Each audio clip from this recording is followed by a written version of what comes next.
우리가 한 가지 약재로 그 어떤 치료를 우리가 보통 한의학 약재 중에 여러분들이 그 한의원에 가면 여러 가지를 섞어서 이렇게 짓는 약재도 있고요. 우리 동의보감에 보면 단방이라고 그러죠. 한 가지 약재로 폐 질환을 치료하는 약재들이 설명을 하고 있어요. 그래서 제가 그 약재를 쭉 몇 가지, 15가지를 조금 설명을 드릴게요. 아마 여러분들이 인삼은 많이 아실 거예요. 근데 인삼의 기능이 그냥 몸에 좋다, 면역력에 좋다만 알고 있지 인삼의 기능이 얼마나 많이 지금 논문이 발표가 됐는지 잘 모르시죠. 그래서 제가 조금 인삼만 조금 깊게 조금 한 가지만 설명을 드릴게요. 제가 지금 책을 잠깐 폈는데 인삼의 양리작용에 대해서 조금 설명을 드릴게요. 이것만 조금 자세히 설명을 드릴게요. 우리가 뭐 양기를 보충한다. 그다음에 아까 제가 보기제라고 그랬잖아요. 기를 보충하는 것 중에 가장 대표적인 게 인삼인데요. 자, 인삼의 기능을 보면 뭐가 있냐면 첫 번째 중추신경계에 대한 작용으로 중추신경을 우리가 흥분도 하고 억제를 시키는 작용이 있는데 여기 뭐라고 하냐면 두뇌 활성화와 신체 노동력을 증강시켜서 피로를 억제하고 정신 집중력을 높이고 학습에 대한 특히 기억에 대한 뚜렷한 개선 작용이 있다 이렇게 얘기를 하고 있습니다. 그래서 여러분들이 그 몸이 피곤하고 할 때 그다음 공부하는 학생들한테 인삼을 먹이면 좋겠죠.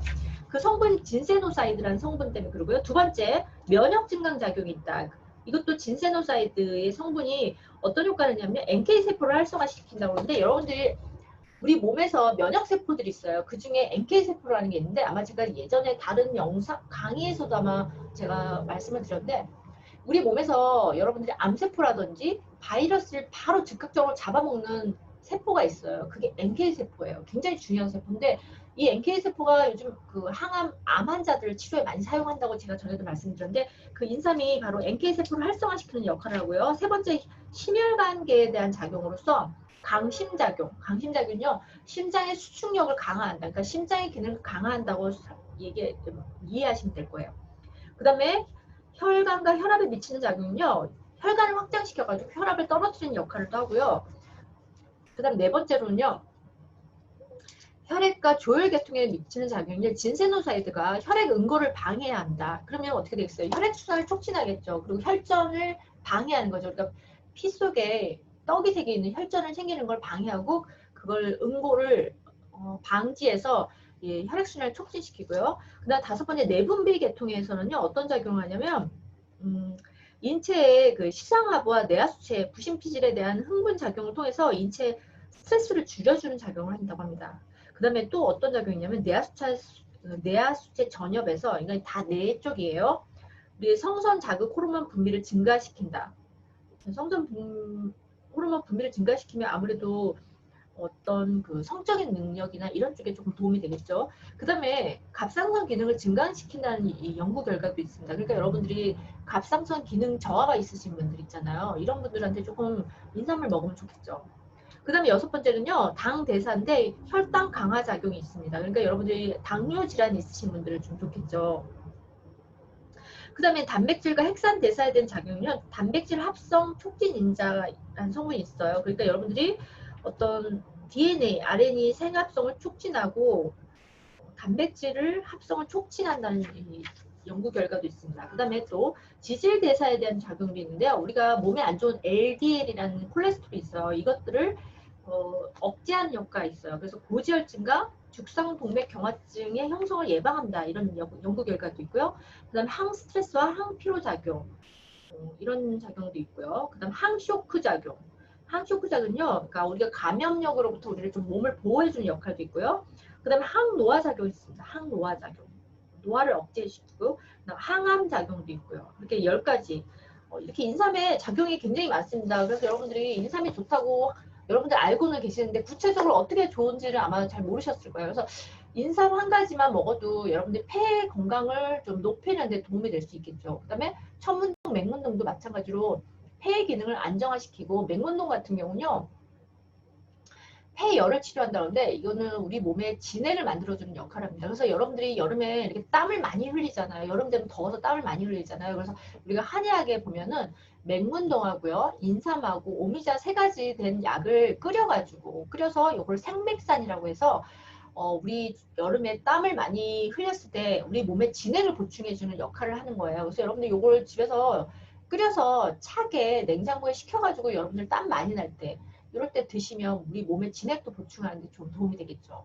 그 다음에 이제 오미자입니다. 오미자는요 어떤 성질이 있냐면 몸에 있는 것들을 내 몸으로 이렇게 뭐라 그러죠? 수렴한다고 해요. 우리가 보통 한의학에서 수렴해서 걷어들여서 저장하려고 하는 성격이 있어요. 오미자가. 그래서 여러분들이 여름에 우리가 땀 많이 흘리기 때문에 저장을 하려고 하는 우리 수분을 저장하려고 하는 역할을 하기 때문에 여러분들이 여름에 오미자차 같은 거 드시면 좋겠죠.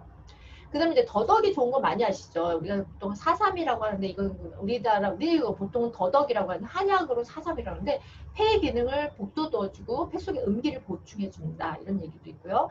그 다음에 편황금 이것도 폐열을 치료해주고요. 그 다음에 도라지도 폐기가 잘 돌게 하고 그 다음에 몹시 숨이 찬 것을 치료해주고요. 그 다음에 상백피도 폐 속의 수기를 없앤다 이렇게 동의보감에서 얘기를 하고 있습니다. 그 다음에 귤피인데요. 아마 제가 지난번에도 어디서 강의 제가 음양고행 다른 편에서도 귤피를 설명을 드렸는데 여러분들 그 귤피는 귤 껍질이에요. 귤 껍질 말린 것을 우리가 한약 약재로 쓰는데 이게 소화도 잘 되게 하고요. 근데 혈액순환도 잘 돌게 하거든요. 그리고 폐의 기능도 잘 돌게 하기 때문에 여러분들이 집에서 그 유기농 귤 드시고 나서 잘 씻어가지고 말려서 여러분들이 차로 드시면 도움이 됩니다. 그리고 다이어트에 도움이 되는 거 알고 있습니다. 그 다음에 우리 또 폐에 좋은 게 호두죠, 호두. 폐 기능을 거두어드리고 숨찬 것을 멈추게 한다. 자, 오메는요, 매실을 얘기하는 겁니다. 매실, 폐기를 거두어드린다. 아, 요즘에 6월달인데 요즘에 그 매실 담그는 철이에요. 여러분들 매실이라든지 뭐 복분자, 그 다음에 뭐 오디 이런 것들이 요즘 담그는 철이 6월달에 많이 나오거든요. 그래서 여러분들이 좀 담궈서 드시면 좋을 것 같아요. 그 다음에 생인, 살구씨인데요. 이것도 폐의 기능을 평을 치료하는데 마른 것을 죽여주고 맺힌 것을 흩어지게 한다. 그 다음에 복숭아가 여러분들 폐 건강에 좋은 거 아시죠? 복숭아, 그 다음에 기장, 그 다음에 우유, 그 다음에 달걀 흰자위가 이런 것들이 다 한 가지 재료로 인해서 우리가 폐 질병을 치료할 수 있는 단방입니다. 자, 그러면 이제 구체적으로 제가 11가지 음식, 폐 기능에 좋은 11가지 음식을 오늘 좀 소개를 드릴까 합니다. 자, 첫 번째 마늘인데요. 마늘은 여러분들이 좋다는 거 아마 굉장히 많이 들어보셨을 거예요. 마늘 오래 먹으면 무병장수한다고 그러는데 동의보감에 보면 마늘은 오장육부를 튼튼하게 하고 종양을 없애고 종양이라는 거 여러분들이 양성종양일 수도 있고 우리가 암이라는 거 우리가 보통 암도 다 처음에 양성종양으로 시작해서 세포가 변성이 돼서 암으로 가는 거잖아요. 그래서 어쨌든 우리 몸에 덩어리가 진 것들 이런 것들을 없애주는 데 좋고요. 복통, 냉통, 급체, 토사강난 토하고 설사하고 복통 같은 걸 토사강난이라고 그러죠. 이런 것들을 다스린다. 그 다음에 강한 항암 작용이 있다는 거 아마 여러분 계속 아실 거예요. 타임지에도 강한 항암 작용이 있는데 이 마늘에 있는 알리인, 스코르진, 알리신 등이 페니실린보다 강한 항생물질이라고 소개를 하고 있습니다. 천연 항생물질. 그러니까 제가 천연 항생물질 마늘하고 또 지난번에 프로폴리스 설명해 드렸죠. 프로폴리스 천연 항생물질. 그래서 이게 암세포의 증식을 억제하기 때문에 전립선암, 유방암, 위암, 결장암 같은 암을 예방하는 데 좋은 음식이라는 거죠. 그 다음에 또 남성들한테 좋은데요. 정력 증강, 스태미나 음식이에요. 이 아연이. 왜냐하면 이 마늘에 아연이 많이 들어있거든요. 근데 특히 남성들의 고환에 이 아연이 많이 집중되어 있고 남성들은 특히 아연이 많이 필요하거든요. 왜냐하면 여러분들이 그 정자를 생성할 때 만드는 미네랄에 아연이 많이 필요하거든요. 남성들한테 좋은 음식입니다. 마늘이. 자, 그 다음에 두 번째 당귀입니다. 당귀.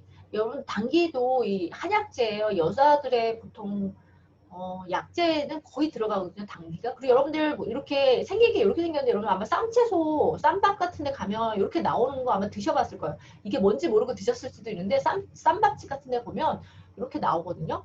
이게 당귀인데 우리 몸에서 혈을 만드는데 중요한 이 약재가 당귀예요. 그래서 여자들의 약재에는 거의 들어가는 게 당귀거든요. 보혈작용이라는 건 피를 만들어준다는 거죠. 보혈작용, 피를 만들어서 보충해주는 효과가 있기 때문에 부인과 질환이라든지 사물탕, 우리가 사물탕이라는 거는 혈을 만드는 4가지 재료가 사물탕이라고 하는데 한약에서 가장 기본적인 재료예요. 그래서 여자들한테 가장 많이 쓰이는 탕약이 사물탕인데요. 고기에 들어가고 산후회복, 갱년기 장애, 빈혈, 혈액순환 장애, 심장 허혈성 장애 등 그다음에 혈액순환을 촉진해서 어혈을 배출한다. 어혈을 제거한다. 그래서 여러분들이 교통사고 같은 경우 나면은 자, 어떤 이렇게 충격을 딱 받으면요. 우리 몸에 그 충격 때문에 어혈이 생겨요. 피가, 그러니까 어떻게 우리 몸에 혈구 같은 게 손상이 돼서 이게 터져버리는 거죠. 우리 적혈구, 비혈구 같은 이런 게 터져버리면서 어혈이 생기거든요. 그렇기 때문에 어혈이 생기면서 굉장히 우리 몸이 많이 통증 때문에, 어혈 때문에 통증이 올 수 있거든요. 많이 아프고 그럴 때 이때 당귀를 드셔야 돼요. 왜냐하면 당귀가 어혈을 제거해주는 역할을 합니다. 몸에 안 좋은 피, 우리가 어혈이라는 건 뭐예요? 여러분들 보통 죽은 피라고, 보통 죽은 피가 뭐 고였다 이렇게 설명하잖아요. 이 어혈을 제거해 주는 게 이 당귀입니다. 그래서 우리가 한의학적으로 우리가 보통 요즘에 이렇게 교통사고 나면 양방 치료도 하지만 여러분 한방 치료도 돼요. 그래서 여러분들이 교통사고 날면 안 됐지만 만약에 그럴 때는 한방 치료하고 양방 치료 같이 받으시는 게 훨씬 효과가 빠릅니다. 그때 한방 치료 가면 당귀수산이라는 걸 주는데 당귀를 탕약을 만들어서 주는 약이거든요. 이걸 먹으면 어혈을 배출해서 우리 몸에 뭐 타박상이라든지 통증이라든지 이런 거를 배출해 주는 약제입니다.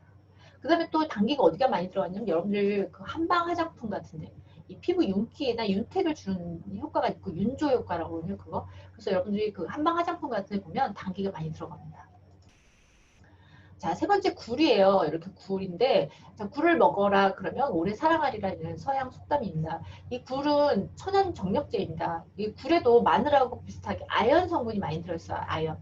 그래서 여러분들이 이게 그 아연이라는 게 뭐 꼭 남자들한테만 좋은 게 아니라요. 여성분들한테도 필요해요. 왜냐하면 아연, 셀레늄 같은 것들이 아까 제가 앞에서 활성산소 말씀드렸죠. 활성산소를 제거해주는 성분들이 이 아연이에요. 그래서 아연, 셀레늄, 뭐 비타민 C, 비타민 E 이런 것들이거든요. 그래서 여러분들이 아연이 많이 드시면 활성산소를 많이 제거하기 때문에 여러분들이 노화 예방이라든지 항산화에 좋겠죠.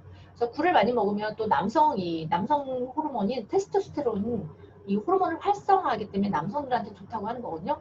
그 비타민 A가 풍부하기 때문에 여러분 비타민 A가 많으면 우리가 피부도 좋지만 시력에도 좋잖아요. 그래서 피부와 안색을 좋게 한다. 그 다음에 빈혈, 피로회복, 그 다음에 바다의 우유로 단백질 함량이 굉장히 우유보다 많다고 합니다. 그 다음에 칼륨, 철분, 칼슘, 요오드, 망간 등 무기질이 풍부하기 때문에요. 굴 많이 드시고요. 또 이렇게 더워지는 시기에는 식중독의 위험이 있으니까 여러분들이 평상시에 좀 날 추울 때, 겨울에, 가을철 이때 굴을 좀 많이 드시기 바랍니다. 자, 이제 또 폐에 좋은 음식 네 번째 도라지입니다. 여러분 아마 도라지도 많이 들어보셨을 거예요. 도라지에 많은 것들이 뭐냐면 사포닌이라고 들어보셨죠? 사포닌이라는 성분이 도라지에 많은데요. 도라지에만 많은 게 아니라 인삼에도 많고요. 더덕에도 많고 도라지도 많습니다. 그래서 사실 얘네들의 세 가지는 다 사포닌이 많은데 가격 차이는 굉장히 많이 나잖아요. 그래서 여러분들이 그냥 평상시에 도라지를 뭐 요즘에 도라지 조청도 나오고 뭐 도라지 가루로 된 것도 있고 그래서 도라지를 그냥 꾸준히 드시면 인삼 먹는 것만큼 효과가 있거든요. 도라지 좀 많이 드시기 바랍니다. 면역을 증강시키는 사포닌, 그다음 통증을 억제하는 플라티코닌 성분이 많이 들어있고 또 암세포를 전이를 억제하는 이눌린 성분도 풍부하다. 기질환, 암, 천식, 당뇨, 심장병에도 좋고요. 거담제라는 건 여러분들이 그 가래를 제거해 주는 걸 거담제라고 하죠. 그래서 기침과 가래 제거를 하기 때문에 용각산의 주 재료입니다. 용각산을 아마 여러분들 연식이 있으신 분들은 아실 거고 예전에 저 어릴 때 저희 아버지가 용각산을 맨날 드시더라고요. 용각산이 어떻게 생겼냐면요. 요만한 통에 파우더처럼 돼 있어요. 그걸 이렇게 수저가 들어있는데 이렇게 수저로 이렇게 퍼서 드시는 거거든요. 그래서 어릴 때 아버지가 이거 용각산을 매일 드시는 걸 봤어요. 그래서 저걸 왜 드시는지 그때는 잘 몰랐는데 그게 바로 그 성분이 도라지 성분이라고 합니다. 그래서 특히 담배 피시는 분들, 기침 가래가 날 때 용각산의 주 재료라고 합니다. 그다음에 진해작용은요, 기침을 억제해주는 작용, 그다음에 염증과 궤양을 억제해주고요. 그다음에 면역 기능, 그다음에 면역 기능을 항진 효과로 인해서 목감기, 인후통, 근만성 기관지염, 편도선염, 천식 등 호흡기 질환에 주로 도움이 됩니다. 그래서 우리가 겨울에 왜 감기 걸리면 옛날에 어머님이 감기 걸리면 왜 배에다가 안에 속 파가지고 거기다 도라지랑 꿀이랑 넣어가지고 이렇게 중탕을 해가지고 먹었던 기억이 나거든요. 여러분들 그것도 굉장히 좋은 식품이죠. 그래서 제가 작년에 한참 막 그 코로나 돌고 그럴 때 어디서 도라지 엑기스라고 그랬나요? 이렇게 포장된 거, 낱개로 포장된 게 선물이 들어와가지고 제가 기침이 날 때 먹어봤거든요. 근데 정말 여러분들 기침 날 때요 약을 드시지 마세요. 저는 웬만하면 양약을 잘 안 먹거든요. 기침이 나서 제가 집에 식탁에 두면서 이제 저도 이렇게 먹고 애도 먹으라 그랬어요. 근데 정말 너무 신기한 게요. 기침 날 때 이거 도라지 즙 있잖아요. 그걸 먹었더니 기침이 안 나는 거예요. 자, 무는 천연 소화제. 여러분들 그래서 여러분 소화가 안 되거나 식후 소화가 안 될 때 물을 한 조각씩 이렇게 씹어 드시면 이게 천연 소화제거든요. 자, 무는 폐 대장을 이롭게 하는 식품이고요. 녹색이 많은 무. 우리 무 보면 밑에는 흰색이고 위에는 이렇게 녹색 뿌리 같은 게 있잖아요. 이게 그 소화를 돕는 작용이 강하고요. 흰색이 많은 무는 가래를 없애고 기침을 멈추게 해주는 효과가 있다고 합니다. 그리고 여기 무에는요 수분과 비타민C가 많고요. 그래서 여러분들이 우리가 겨울에 우리가 어렸을 때 보면 동치미라든지 무말랭이 같은 거 드시지 않았어요? 이런 거. 그리고 여러분 동치미는 특히 그 이게 발효된 거기 때문에 여러분들이 여기에 그 유산균이 엄청 많아요. 여러분들이 드시는 사 먹는 요구르트보다 동치미의 유산균이 더 많습니다. 그래서 겨울철에 여러분들이 이런 걸 음식을 드시면 그냥 반찬으로 해 드시면 비타민, 칼슘, 철, 인, 이 미네랄이 풍부하고 비타민 C도요. 우리가 맛은 없게 생겼지만 사과보다 많이 함유하고 있다고 합니다. 무가. 그리고 그 무즙의 매운맛은요. 살균 효과가 있습니다. 그래서 여러분들이 우리가 뭐 그 뭐죠? 회 같은 거 먹을 때도 그렇고 여름에 보면 무즙 들어가는 것들이 많잖아요. 살균 효과가 있어서 그렇고 항균 효과도 있고요. 항암 작용이 있네요. 아 여기 나오네요. 살균 항암 작용이 있어서 생선에 무즙을 함께 먹으면 이 생선의 산성식품을 중화해주는 역할을 한다고 합니다. 자, 그 다음에 여섯 번째 배입니다. 아까 제가 앞에서 금방 배를 설명을 드렸는데요. 배, 본초강맥에서 배는 폐를 윤택하게 해준다. 그러니까 폐를 촉촉하게 해주는 거죠. 여러분들 폐가 제일 싫어하는 게 뭐냐면 찬기운하고 건조한 걸 싫어한다고 했잖아요. 그래서 폐를 촉촉하게 해주고 심장을 시원하게 해주고 담을 없애주고 화를 내리고 독을 없애주고 주독을 해결한다. 이렇게 얘기하고 있습니다. 그래서 기관지, 감기, 목 통증, 가래, 기침, 인후통, 뭐 열이 나거나 목이 쉰 사람들, 그다음에 근만성 기관지염에 배가 좋습니다. 그래서 특히 말을 많이 하는 사람들 있잖아요. 직업적으로 말을 많이 하거나 술을 많이 마시는 분들한테 이 주독을 해결한다고 하니까 배즙 같은 거 있죠. 집에 남편분이 혹시 술을 많이 드시면 배즙 같은 거 이렇게 파는 거 있잖아요. 그런 것들도 좀 도움이 되겠죠. 그다음에 소화 효소가 풍부해서 육류의 연육작용, 그리고 고기 젤 때 갈아서 넣잖아요. 그다음에 변비해소, 이뇨 효과, 특히 열과 화를 내리고 진액을 만들고 폐를 윤택한다. 그래서 여러분들 피부가 건조하신 분들 배를 많이 드시면 피부가 촉촉해집니다. 자, 그래서 배를 생것으로 먹으면 성질이 차서 열과 화를 내리는 작용을 하고요. 그다음에 익혀서 먹으면 진액을 만들고 자음 효과가 강하다. 그래서 여러분들 아까 제가 그 폐가 촉촉해지면 폐하고 연관되는 게 뭐냐면요. 우리 피부예요. 피부. 아까 제가 뭐라고 했어요? 폐 상태를 우리 피부 상태를 보면 안다고 그랬잖아요. 그래서 여러분들 폐가 촉촉하고 폐가 건강해야지 여러분들 피부가 촉촉해집니다. 그래서 배를 많이 드시기 바랍니다. 그 다음에 이제 폐에 좋은 음식 일곱 번째 달래입니다. 달래. 봄에 우리 먹는 달래 있잖아요. 여기 봄의 기운을 전해주는 달래는 무기질이 풍부하고 빈혈을 예방합니다. 그다음 비타민 A, B1, C가 많고요. 그다음에 단백질과 지방도 풍부하고 칼슘과 철분 함량이 높아서 면역력이 좋다는 거죠. 그래서 노화 방지, 동맥경화도 예방이 됩니다. 여러분들이 이렇게 봄에 이렇게 무쳐서 먹으면 맛있잖아요. 그래서 한방에서는 수채엽이라고 부르고요. 위암을 치료하고 보혈, 피를 만들고 신경 안정, 살균 효과, 정력 증강, 생리불순, 자궁출혈 등의 이 달래를 이용했다고 합니다. 자, 그 다음에 복숭아입니다. 복숭아. 아까 제가 앞서도 말씀을 드렸는데, 자, 중국에서는 불로장생을 상징하는 과일이 복숭아라고 합니다. 복숭아. 그래서 우리가 복숭아가 대부분 장수, 오래 사는 장수나 힘하고 연결돼서 많이 그러니까 서술이 되어 있는데요. 이 복숭아는 몸을 보호 효과가 있고 간 기능도 강화시키고 눈을 밝게 하는 효과가 있고요. 비타민 A하고 C, 그다음에 팩틴, 칼륨이 풍부해서 피로 회복, 폐 기능 강화, 대장 기능을 강합니다. 그래서 여러분들 폐 기능이 안 좋으신 분들, 담배 많이 피시는 분들, 그다음에 변비 있으신 분들 이런 분들 드시면 좀 도움이 되겠죠. 그다음에 혈액 순환을 돕고 어혈을 제거하고 저항력을 높여줍니다. 그다음에 저혈당, 심장의 허혈, 칼륨 보충, 철결핍성, 빈혈이 있는 분들에도 좋고요. 수종, 몸이 붓거나 갈증이 있을 때, 그다음에 생리통에도 좋고요. 근데 이거 알레르기 있잖아요. 털 복숭아 알레르기 있는 분들이 있기 때문에 알레르기 있는 분들은 조심해서 드시면 안 되겠죠. 저도 여름 과일 중에 복숭아 굉장히 좋아합니다. 그래서 복숭아 여름철 되면 항상 복숭아를 많이 먹는데 복숭아가 잠깐 나오고 말잖아요. 여름에 한 8월 달에 7월 달인가? 여름에 좀 집에 담배 피시는 분들 있거나 아니면 좀 폐 기능이 안 좋으신 분들을 있으면 여름에 복숭아를 조금 많이 먹이세요. 많이 먹이세요. 복숭아 철이 지나면 복숭아 통조림이라도 많이 먹이세요. 자, 9번째 양파입니다. 하버드 대학에서 동물의 구강암 세포를 갖고 실험을 했더니요. 이 양파 추출물을 넣었더니 암세포 증식을 억제했다는 연구 결과가 있습니다. 그래서 양파는 여러분들 중국 음식 먹을 때 우리 양파 항상 많이 먹잖아요. 그래서 저희 엄마도 요즘에는 보니까 저희 어머님이 약간 좀 고지혈증이 있으셔가지고 양파 피클을 만들어서 많이 드시더라고요. 그 양파 피클. 그래서 위를 튼튼하게 하고요. 기운을 조절하고 해독작용, 살충작용, 혈압과 혈당을 떨어뜨리는 작용이 있고요. 칼슘이 풍부해서 골다공증에도 좋습니다. 그리고 여기 보면 양파즙은 아까 제가 있죠. 이거 그 동맥경화 있으신 분들, 고지혈증 있으신 분들 피를 묽게 만들기 때문에 좋고요. 그다음에 여러분들이 조금 뇌졸중이라든지 집안에 만약에 부모님이 뇌졸중으로 쓰러지셨던 경력이 있거나 이런 것들은 좀 지방 그 내력이 있을 수가 있거든요. 그래서 이런 분들은 조금 조심하셔야 돼요. 그래서 아직 내가 젊더라도 여러분들 양파즙 같은 거 그냥 좀 수시로 잘 드시면 좋겠죠. 일단 양파는 우리가 고기 젤 때도 갈아서 넣거든요. 그러면 고기의 느끼한 맛을 없애준다고 합니다. 자, 이제 10번째 어성초입니다. 어성초라는 약초인데요. 이 입에서 이렇게 입을 비벼가지고 이렇게 냄새를 맡으면 약간 비린내가 나요. 그래서 어성초라고 하거든요. 이 어성초는 해독 효과와 소염작용이 되게 탁월합니다. 그래서 어성초를 어디서 많이 쓰냐면요. 여러분들이 그 피부 화장품 같은데 여러분들 화장품 같은 게 특히 뭐 여드름 화장품 뭐 여러분들 바깥에서 화장품 원료를 한번 보세요. 그러면 어성초 들어간 화장품들이 많고요.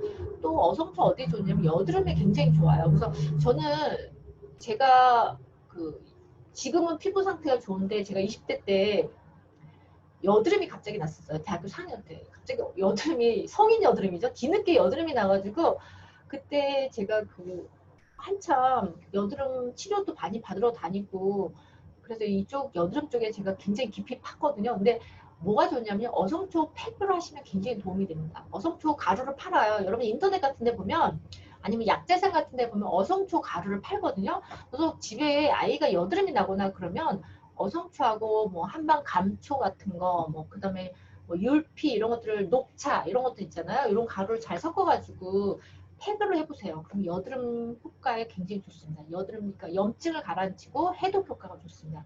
여기 보면 쿠에르치트리라는 성분이 풍부해서 모세혈 혈관을 확장하고 피부를 맑게 하고 피부 트러블에 도움이 된다. 그래서 특히 여드름 아토피에 좋다고 얘기를 하고 있습니다. 그래서 시중에 파는 여드름 화장품 보시면 이 어성초 들어간 성분들이 많습니다.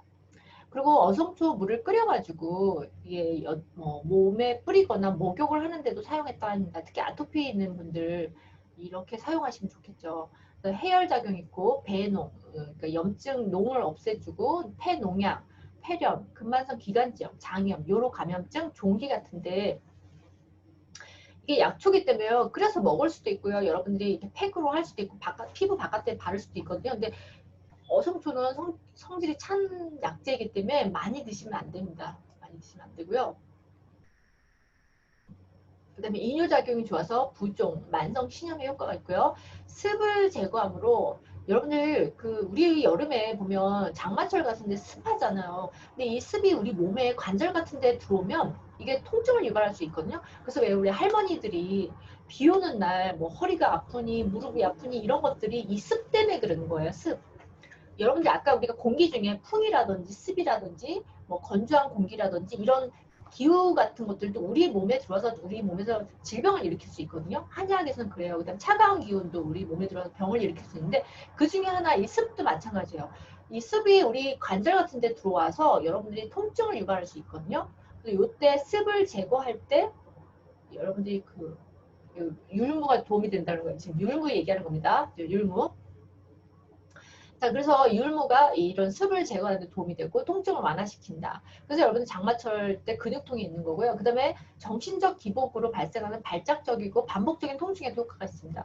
그래서 근데 여러분들이 그 율무를 아마 다이어트 식품으로 알고 있을 거예요. 이뇨작용이 있어서. 근데 임신하신 분들은 드시면 안 됩니다. 임신하신 분들, 특히 습관성 유산 경험이 있으신 임신부한테는 율무를 드시지 말라고 하거든요. 드시면 안 되고요. 율무에는 또 단백질 성분과 지질 함량도 많고요. 또 단백질에 갑상선 호르몬과 부심질 호르몬의 원료가 되는 티록신이 많이 들어있다고 합니다. 그러니까 특히 갑상선 기능 저하신 분들 있잖아요. 우리 여자분들 보면 갑상선 기능 저하 때문에 살찌시는 분들 많거든요. 그런 분들 율무 좀 드시면 좋고요. 그다음에 다이어트 하시는 분들, 이 칼로리도 낮으면서 단백질이 많고요. 그다음에 몸에 부종을 빼는 데 도움이 되거든요. 이 율무가. 그래서 다이어트 하시는 분들 좋고요. 율무는 팩으로도 씁니다. 율무팩을 하면요. 사마귀, 기미, 주근깨, 여드름에 효과가 있다고 합니다. 그러니까 여러분들이 저는 이제 한방 그 팩을 만들어서 쓰거든요. 저는 이제 그래서 뭐 마사지도 가끔 받지만 한방 팩을 제가 만들어가지고 집에 이렇게 섞어서 만들어서 쓰는데 주로 어떤 걸 쓰냐면요. 율무 같은 거, 그 다음에 녹차, 아까 제가 어성초 이런 거, 그 다음에 삼백초, 그 다음에 감초, 그 다음에 또 뭐 쓰라? 그 다음에 검은콩 이런 것들을 좀 섞어서 저는 한방 팩을 일주일에 한 번 정도 하거든요. 그래서 여러분들 한번 만들어서 써보시기 바랍니다. 자, 그 다음에 혈압과 혈당을 낮추고요. 암세포의 성장을 억제하고 특히 위암, 대장암, 자궁 경부암에 좀 효과가 있다고 알려져 있습니다. 현미는 섬유질이 많아서 섬유질 식품으로만 알려져 있는데 그래서 보통 다이어트 하실 때 현미도 많이 드시고요. 또 당뇨 환자들한테 꼭 현미밥 먹으라고 하잖아요. 왜냐면 섬유질이 많아서 혈당을 급격히 올리거나 급격히 내리지 않기 때문에 현미밥을 먹으라고 하고 또 현미를 권하는 사람들이 누구냐면 고지혈증, 동맥경화 있으신 분들, 고혈압 있으신 분들 꼭 현미밥을 먹으라고 하는데 현미에는 영양소가 없는 게 없대요. 그러니까 굉장히 많은 영양소도 있고요. 또 여기 철새들인데 이제 오타가 났습니다. 철새가 아니라 철새입니다. 철새. 철새들이 한번 비행을 하기 시작하면 목적지에 도달할 때까지 수만리 길을 쉼없이 날아간다고 합니다. 그 힘의 원동력이 뭐냐면 옥타코사놀이라는 성분 때문에 그러거든요. 여러분들 아마 최근에 건강식품 중에 옥타코사놀을 아마 그 건강기능식품 중에 요거 광고하는 거 들어보셨을 거예요. 이 옥타코사놀이라는 성분이 이게 에너지원인데요. 이게 바로 그 배아나 밀랍, 우리 쌀룬 같은 데 있잖아요. 이 현미, 이 쌀룬, 그걸 배아라고 하죠. 여기에 옥타코사놀이 많이 함유되어 있다고 합니다. 그 밖에 현미에는요, 비타민 B군, 엽산, 철분이 많이 함유되어 있고요. 현미 한 그릇이 백미 19그릇을 먹은 것과 같은 효과를 나타낸다고 합니다. 그러니까 여러분들이 그냥 쌀밥 드시지 마시고요. 현미를 섞어서 드시던가 아니면 뭐 요즘에 혼합 작곡 같은 거 많잖아요. 저희 같은 경우는 마트 같은 데면 혼합 작곡이라고 그래서 작곡이 뭐 12가지, 뭐 7가지, 뭐 10가지 막 이렇게 혼합된 작곡들이 있어요. 그거하고 현미하고 갖다가 섞어서 드시는 거죠. 그래서 쌀은 반만 넣고 나머지는 다 잡곡으로 저는 보통 넣어서 밥을 짓거든요. 그래서 그렇게 드시면 현미가 이렇게 좋은 효과들이 많기 때문에 여러분들 쌀만 드시지 마시고 현미 꼭 드시기 바랍니다. 또 쌀 속에는 지방, 탄수화물, 단백질, 이 영양소 95% 이상이 쌀겨와 쌀룬에 집중이 되어 있다는 거죠. 그래서 요즘에 건강식품 중에 보면요. 쌀룬만 이렇게 추출해가지고 이렇게 파우더 형태로 파는 것들도 있어요. 쌀겨와 쌀룬만 이렇게 파우더로 파는 것들도 있거든요. 여러분들 그런 거 사다가 밥 지으실 때 조금 넣어서 드셔도 좋겠죠. 자, 현미의 C눈에는요, 피틴산이라는 성분이 있는데 이게 인체 중금속을 배출해주는 효과가 있다고 합니다. 그리고 섬유질도 풍부하기 때문에 장의 연동 운동을 활성화해서 변비에 좋겠죠, 변비. 그리고 노폐물 배출을 하기 때문에 디톡스에도 좋고요. 그다음 혈중 콜레스테롤도 저하되기 때문에 대장암에도 좋습니다. 그래서 여러분들이 이제 제가 며칠 전에 건강검진을 받았는데 이제 저도 뭐 위내시경을 받았고 가끔 뭐 2년에 한 번씩 대장 내시경도 받는데 여러분들 대장 내시경 받을 때 용종 있으신 분들 있잖아요. 용종 우리가 대장 내시경 하다가 용종이 있으신 분들 용종 띄거든요. 용종을 뭐냐면 이렇게 대장 안에 이렇게 뭐 볼록한 주머니 같이 생긴 곳에 계속 노폐물들이 쌓여가지고 이렇게 혹주머니처럼 생기는 걸 용종이라고 해요. 대장에. 근데 이 대장에 용종이 있으면 우리가 보통 대장 내시경 할 때 그걸 자르고 조직 검사도 하거든요. 근데 대장 용종이 있다고 하면 여러분들은 조금 대장암을 예방 차원에서라도 이런 식품을 많이 드셔야 됩니다. 왜냐하면 용종을 그냥 두거나 그러면 여러분들이 뭔가 자꾸 대장에 노폐물들 쌓이면서 대장암을 유발할 수 있는 환경이 조성이 된다는 거거든요. 여러분들 용종이 있으신 분들은 섬유질이 많은 식품을 좀 더 많이 드셔야 되고 물도 많이 드셔야 되고 그다음에 유산균 같은 것도 좀 더 많이 드셔야 됩니다. 그다음에 뭐 효소, 유산균 같은 거 제가 계속 말씀드렸죠. 디톡스 되는 효소, 유산균 같은 거, 그다음에 현미 이런 것들 조금 더 많이 드셔야 되고요. 그리고 건강검진은 여러분들이 최소 2년에 한 번 정도는 꼭 받으시기 바랍니다. 우리가 지금 뭐 식생활이 너무 서구화돼서 사실 영양 부족은 아니고 영양 과잉이라서 문제가 되거든요. 근데 이제 우리가 대장암 같은 거, 유방암 같은 거 이런 것들은 다 영양 과잉하고 연관이 돼 있는 암이에요. 그리고 여성 같은 경우는 또 갑상선암 굉장히 많잖아요. 그리고 남성들은 뭐 위암, 폐암, 간암 이런 것들, 술, 담배 이런 거 음식하고도 연관이 돼 있기 때문에 여러분들 건강검진을 정기적으로 받아보시기 바랍니다. 자, 제가 준비한 거는 오늘은 여기까지고요. 그러니까 폐에 대한 얘기. 이제 다음에 제가 이제 신장에 대한 거 마지막에 이제 신장인데 요거는 다음에 제가 하겠고요. 오늘은 이제 폐에 대한 얘기를 다 드렸습니다. 자, 마이크 켜시고 질문해 주시겠어요? 마이크를 켜시고 질문해 주세요. 그래서 여러분들이 원하는 시간을 조금 적어주시면 제가 참고하겠습니다. 네. 아, 호흡을 잘하면 기가 살아나겠군요. 네, 맞습니다. 아까 제가 얘기했잖아요. 여러분들 그 예전에 고승들이 수련을 할 때 뭘 했냐면요. 결국은 호흡법. 여러분들 그냥 앉아서 하는 호흡법 있잖아요. 여러분들 뭐 복식호흡이니 무슨 뭐 여러분들이 하는 호흡법도 있지만요. 그 예전에 스님들이 하는 호흡법 중에 기수련이라는 게 있는데 그거는 이게 우리가 어떤 여러분들 중국 영화, 풍무 영화 같은 거 보면 이렇게 막 움직이면서 하는 수련법 보셨어요? 이렇게 약간 체조 같은 움직이면서 호흡을 같이 하는 이런 수련법도 있어요. 그래서 여러분들이 호흡을 잘하면요. 아까 제가 얘기했죠. 기가 산다고. 기를 우리 몸에, 폐에 많이 저장을 하면서 여러분들이 기가 넘쳐야 돼요. 여러분들 기가 세야 돼요. 여러분들이 기가 세야지 건강한 거예요. 옛날 어른들은 기가 세면 안 좋다 이렇게 하지만 여자분이고 남자분 기가 세야지. 기가 세다는 건 에너지가 넘친다는 얘기거든요. 에너지가 넘치는 사람들이 여러분들이 사람을 볼 때도 더 매력이 있다고 느껴지고 사회에서도 더 여러분들이 더 성공할 수 있고 또 더 건강한 거예요. 그래서 우리가 한약에서는 두 가지를 다 저장을 해야 되는데 기는 에너지원으로서 기를 저장해야 되고요. 그다음에 정이라는 건 여러분들 제가 얘기했죠. 정력 뭐 이런 정이라는 물질 이런 엑기스 같은 물질은 우리 심장에다가 저장한다고 했잖아요. 그래서 이게 정이라는 거는 음적인 물질 그다음에 에너지 기라는 거는 양적인 물질. 그래서 음양이 같이 균형을 맞춰서 같이 많아야지 그러니까 음도 많아야 되고 양도 많아서 균형을 맞춰야지 건강한 사람이에요. 한의학적으로. 그래야지 그런 사람들이 건강하고 오래 살 수 있고요. 그러기 위해서는 여러분 호흡을 잘해야 됩니다. 네, 예, 맞아요. 기수련하는 게 다 그런 거예요. 복식호흡이니 이런 것들이 다 뭐라고요? 호흡법 추천 링크요. 아, 제가 호흡법 추천 링크 제가 유튜브 영상에다가 호흡법에 관한 제가 영상을 찍어서 올린 게 있어요. 그래서 제가 그거 링크 나중에 남겨드릴게요. 앉아서 수련하고 호흡을 하는 거예요. 특히 복식호흡 가르치잖아요. 그래서 제대로 배우시는 분들은 호흡 요가를 가면 맨 처음에 앉아서 명상하고 호흡을 해요. 호흡을 하면서 복식호흡을 하면서 명상을 해요. 기수련을 하거든요. 수련한 다음에 나중에 여러분들이 뭐 필라테스 같은 그런 동작을 하는 거지 무조건 요가가 여러분들이 이렇게 막 동작하는 게 요가가 아니에요. 그거 잘못 알고 있는 거예요. 그래서 기수련도 결국은 호흡을 통해서 기를 수련해서 내 몸에 기를 많이 충전시키는 게 기수련이에요. 그래서 여러분들이 호흡을 잘하는 게 굉장히 중요해요. 여러분들 그냥 사실 우리가 현대인들은 호흡이 너무 짧은 호흡을 하고 있어요. 그래서 여러분들이 우리가 일부러 심호흡을 하라는 얘기가 심호흡을 할 때 보세요. 호흡을 천천히 들이마시고 천천히 내쉬게 되면 폐가 굉장히 확장이 됐다가 수축했다가 확장이 됐다가 수축했다가 그러니까 폐의 용량을 최대한 벌렸다가 이렇게 하면서 폐가 건강해지는 거예요. 기도 수련이 되지만 폐도 건강해지는 거거든요. 그래서 우리가 심호흡을 하라고 하는 겁니다. 근데 여러분들이 우리가 지금 현대인들은 호흡이 너무 짧아요. 호흡이 너무 짧기 때문에 우리가 유산소 운동을 하면 여러분 달리기도 잘 못하죠.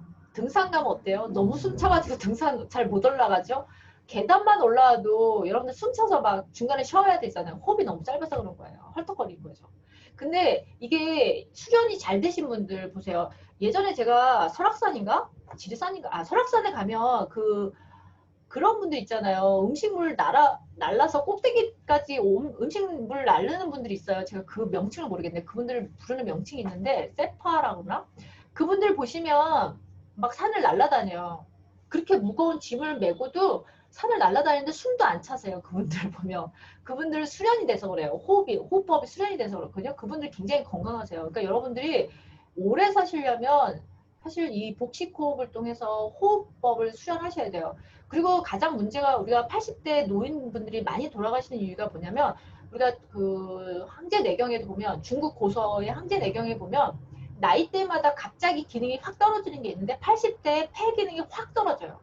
그렇기 때문에 80대 할머니 할아버지들이 갑자기 병원에 뭐 감기 같은 걸로 갔다가 폐렴으로 갔다가 갑자기 돌아가시는 경우가 그런 경우예요. 80대가 되면 폐 기능이 완전히 떨어지기 때문에 그게 이제 책에도 나와 있어요. 기능이 떨어지기 때문에 할머니 할아버지들은 감기도 굉장히 무서운 거예요. 우리 같은 사람들 감기 걸리면 약 안 먹고도 낫잖아요. 그리고 사실 우리가 사실 코로나도 걸려도 우리는 별로 굉장히 심각하지 않아요. 건강하신 분들은. 근데 할머니 할아버지들은 이 폐 기능이 확 떨어지기 때문에 감기 걸려서 폐렴 걸려서 돌아가시는 경우도 종종 있고요. 그리고 그렇기 때문에 할머니 할아버지들이 코로나를 조심하셔야 되는 거예요. 굉장히 조심하셔야 돼요. 그러니까 여러분들이 평소에 호흡도 잘하시고 좀 유산소 운동 좀 우리가 유산소 운동을 하려면 호흡도 중요하고요. 우리가 이렇게 뛰는 운동을 해서 심장이 막 헐떡헐떡이는 이 심장 부하의 기능을 올려야 돼요. 이게 심장을 조금 단련시키는 운동을 하셔야 돼요. 달리기 하셔야 돼요. 아니면 뭐 등산을 하시거나 아니면 계단이라도 올라갔다 갔다 하면서 숨이 차는 그런 수련을 하셔야 돼요. 그래야지 심장도 건강해지는 거거든요. 심장이 건강하지 않은 상태에서 내가 갑자기 막 격한 마라톤을 하면 심장이 갑자기 심장마비 와서 돌아가시는 거거든요. 그렇기 때문에 심장 기능도 좀 단련을 해야 되고 호흡도 여러분들이 평상시에 호흡도 심호흡을 하셔야 돼요. 그래서 명상이 좋다는 게 여러분들 명상할 때 그냥 눈만 감고 명상하는 게 아니라요. 그때 이렇게 명상할 때 심호흡을 하는 거예요. 호흡을 하시는 거거든요. 그래서 폐를 심호흡을 하게 되면 호흡을 충분히 들이마시고 내쉬는 동안에 폐를 이렇게 최대한 확장하는 거예요. 우리가 개구리가 배를 이렇게 볼록하게 확장하듯이 여러분들 폐도 확장하고 복식 호흡을 통해서 복부도 확장하고 그래서 여러분들 복식 호흡을 잘하면 이 아랫배 뱃살이 쌓이지 않는데요. 뱃살이 그 배 지방이 쌓이지 않는데요. 복식 호흡을 많이 하면. 그래서 요가 오래 하신 분들 보면 뱃살 하나도 없으신 게 이 복식 호흡 때문에 그렇다고 합니다. 그래서 왜 인도 사람들 보시면 요가 하는 고승들 보셨어요? 그분들 아주 삐쩍 말라가지고 막 배 가죽만 남았는데도 굉장히 막 어려운 고난이의 그 동작들 같은 거 보면 잘하잖아요. 그게 요가 하신 분들 그런 거거든요. 그래서 하여튼 여러분들 많이 운동도 많이 하시고 기를 높이는 제가 그것 좀 알려드릴게요. 보기제.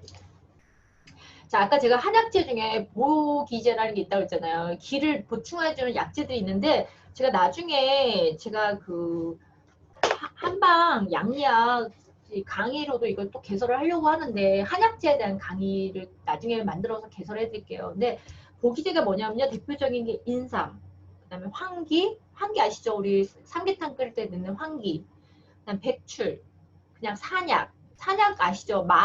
우리가 보통 마라고 부르는 게 산약이거든요. 그다음에 백편두, 감초, 대추 이런 게 보기제예요. 여러분들.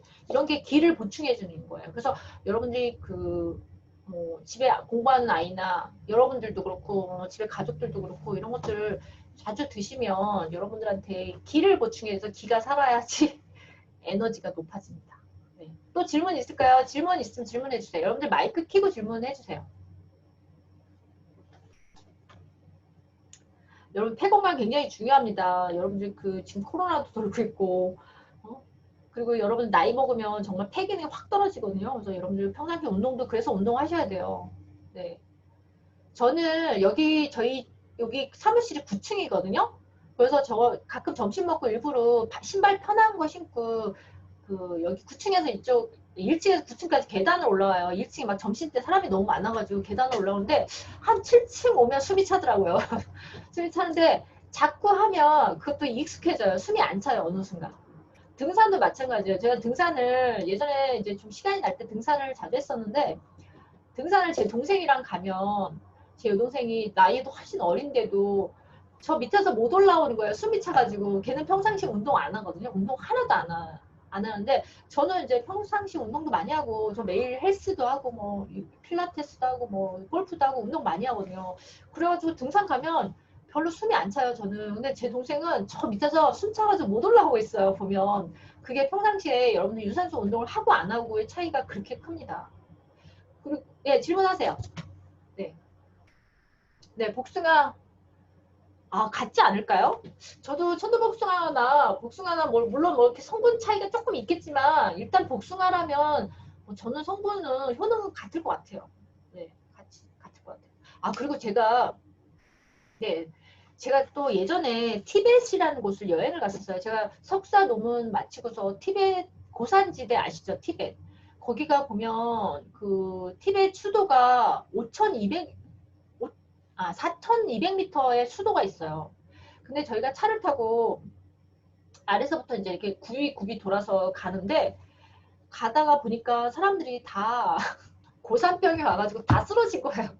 이게 올라가면서 기압이 떨어지면서 산소가 부족해지니까 사람들이 다 쓰러지는 거예요. 근데 저희가 석사 졸업여행으로 간 건데 다들 다 쓰러지고 난리가 난 거예요. 올라가면 자꾸 산소가. 그래서 어느 시점에 가서 산소가 부족해지면 호흡곤란이 오는 분들은 그냥 거기서 내려가야 돼요. 더 못 올라가요. 올라가시면 안 돼요. 그냥 거기서 내려가라고 하거든요.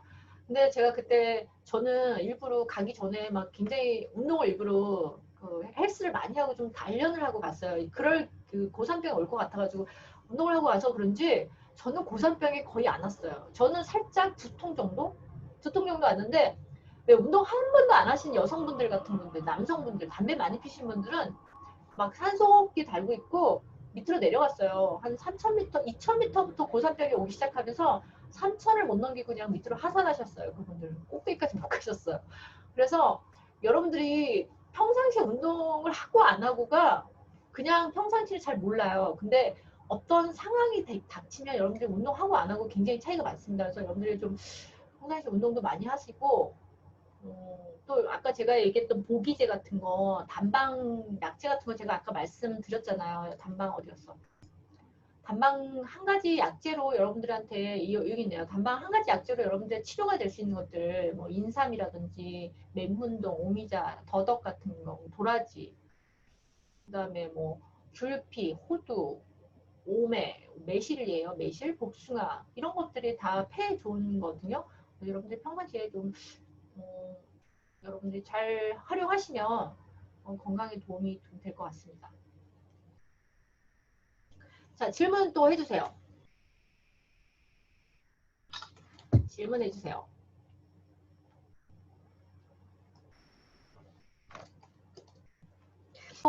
친구 추가 아직 안 하신 분들은 채널톡 친구 추가 좀 해주세요. 왜냐면 제가 그 개별적으로 이렇게 어떤 자료 같은 거 들을 때 여기는 지금 단톡방에 다 사람들 다 들어와 있잖아요.